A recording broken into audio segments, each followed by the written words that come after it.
दोस्तों, अगर तरबूज की खेती सही तरीके से या सही जानकारियों के साथ की जाए तो तरबूज की खेती से 200 से लेकर 250 क्विंटल प्रति एकड़ तक उत्पादन लिया जा सकता है। तो दोस्तों, आज के इस वीडियो में यही जानकारी आप लोगों के साथ मैं शेयर करने वाला हूं।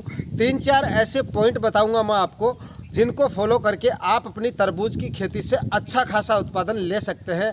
यानी 200 से लेकर 250 क्विंटल प्रति एकड़ तक आपको तरबूज की खेती से उत्पादन मिल जाता है अगर बताए गए तरीके से आप तरबूज की खेती करते हैं या बताए गए तरीकों को अगर आप फॉलो करके तरबूज की खेती करते हैं। तो इस वीडियो में मैं आपको कुछ स्प्रे फर्टिगेशन मैनेजमेंट के बारे में बताऊंगा और कुछ ऐसे जुगाड़ भी बताऊंगा जिनको लगाकर आप अपने तरबूज की खेती से अच्छा खासा उत्पादन ले सकते हैं। तो दोस्तों, वीडियो को कंप्लीट देखिएगा। चैनल पर नए हैं तो चैनल को सब्सक्राइब कर लीजिए और साथ में नोटिफिकेशन बेल भी ऑन कर देना ताकि समय समय पर आपको खेतीबाड़ी से रिलेटेड वीडियो मिलते रहें।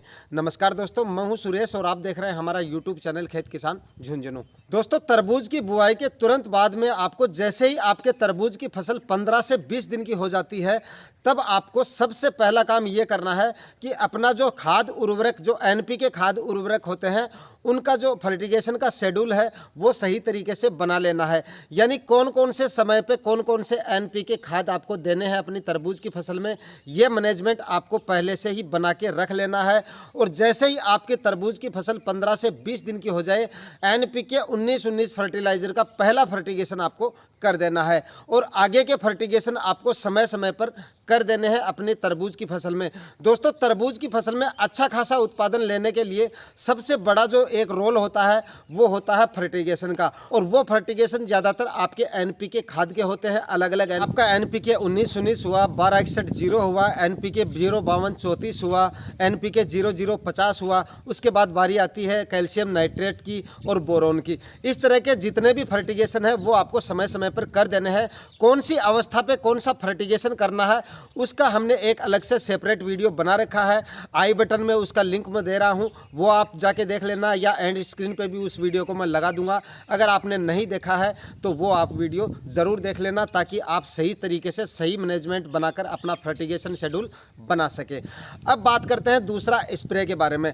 स्प्रे शेड्यूल की अगर यहाँ पे बात करें तो जैसे ही आपके तरबूज की फसल 10 से 15 दिन की होती है, यानी जैसे ही इसमें तीसरा या चौथा पत्ता निकलना शुरू होता है, उसमें आपके रस चूसक जितने भी कीट होते हैं उनका अटैक होना शुरू हो जाता है।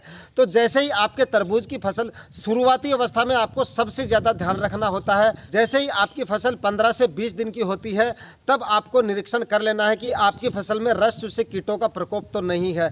अगर रस चूसक कीट का प्रकोप जैसे ही आपकी फसल में होता है तो पत्ते उसके सिकुड़ने लगते हैं, भी पत्ते नीचे की तरफ मुड़ने लगते हैं और कुछ थ्रिप्स वगैरह लगते हैं तब पत्ते ऊपर की तरफ मुड़ने लगते हैं या सिकुड़ने लगते हैं। ऐसी कंडीशन आपको अपने तरबूज की फसल में शुरुआती अवस्था में देखने को मिल जाती है। तो शुरुआती अवस्था से ही आपको स्प्रे शेड्यूल अपना बना के रख लेना है।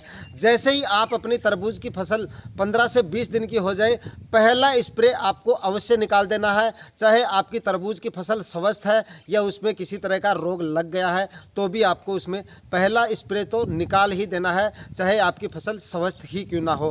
पहले स्प्रे में आप इमिडाक्लोप्रिड 17.8% ले सकते हैं या फिर आप थाइमाथोक्सम 25% WG फॉर्म में आती है वो भी आप ले सकते हैं। दोस्तों, इमिडाक्लोप्रिड 17.8% में जो आती है वो WG फॉर्म में भी आती है और SC और SL फॉर्म में भी आती है। जो भी आपको मिल जाती है वो आप ले सकते हैं। WG फॉर्म में अगर आपको मिल जाती है तो वो आप ले सकते हैं। दोस्तों, अगर शुरुआती अवस्था में आप स्प्रे कर रहे हैं तो जो स्प्रे अभी मैंने आपको बताए हैं थाइमाथोक्सम 25% WG या फिर आप इमिडाक्लोप्रिड 17.8%, यही स्प्रे आपको काम में लेने हैं। जैसे ही आपकी फसल थोड़ी बड़ी होती है या किसी तरह के कीटों का प्रकोप ज़्यादा हो जाता है तब आप इमिडाक्लोप्रिड 70% काम में ले सकते हैं। WG फॉर्म में आता है वो भी ले सकते हैं या SC या SL फॉर्म में आता है वो भी आप काम में ले सकते हैं। तो दोस्तों, ये तो हो गई फर्टिगेशन और स्प्रे शेड्यूल की बात। इस तरह से आप फ्लोरिंग अवस्था से पहले आप अपने तरबूज की फसल का जो मैनेजमेंट है वो बना के रख सकते हैं। अब बात करते हैं जैसे ही आपके तरबूज की फसल फ्लोरिंग अवस्था में आती है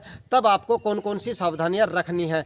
जैसे ही आपकी तरबूज की फसल फ्लोरिंग अवस्था में आती है या छोटी छोटी फ्रूटिंग बननी स्टार्ट हो जाती है, उस समय सबसे पहला पहला काम आपको ये करना है कि जैसे ही आपकी तरबूज की फसल में फल बनने स्टार्ट हो जाते हैं, उस समय दोस्तों आपकी तरबूज की फसल में सबसे पहला जो अटैक या सबसे ज़्यादा जो अटैक होते हैं वो होते हैं फ्रूट फ्लाई के, यानी फल मक्खी के।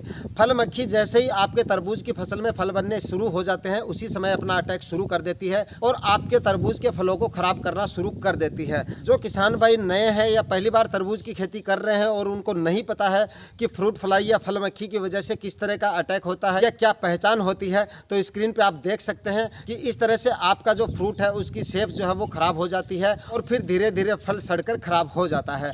तो इस तरह के संकेत अगर आपको शुरुआती अवस्था में दिखे तो फल मक्खी के लिए भी आपको अपना मैनेजमेंट बना के रखना है। तो दोस्तों फल मक्खी के नियंत्रण के लिए मैं आपको कुछ उपाय बता रहा हूं, वो उपाय करके आप अपनी तरबूज की फसल से काफ़ी हद तक फल मक्खी का कंट्रोल कर सकते हैं, जिससे आपको क्या होगा, कम से कम इंसेक्टिसाइड का प्रयोग करना पड़ेगा।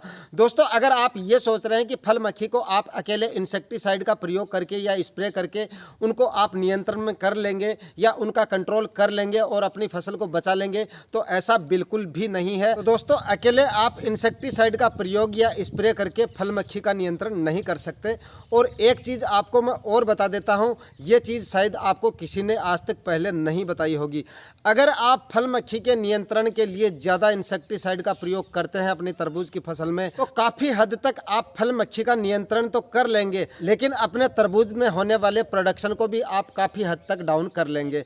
क्योंकि दोस्तों आप अगर उस समय फ्लोरिंग की या फ्रूटिंग की अवस्था में ज़्यादा हैवी इंसेक्टिसाइड का प्रयोग करते हैं फल मक्खी को रोकने के लिए, या जिन इंसेक्टिसाइड का उपयोग हमें करना पड़ता है फल मक्खी को रोकने के लिए या उसको मारने के लिए, उन इंसेक्टिसाइड के प्रयोग से आपकी जो फ्रूटिंग होती है वो भी डाउन हो जाती है। जैसे आज आपने किसी इंसेक्टिसाइड का स्प्रे निकाला तो अगले 2-3 दिन तक आपके तरबूज की फसल में किसी भी तरह की फ्रूटिंग देखने को नहीं मिलेगी।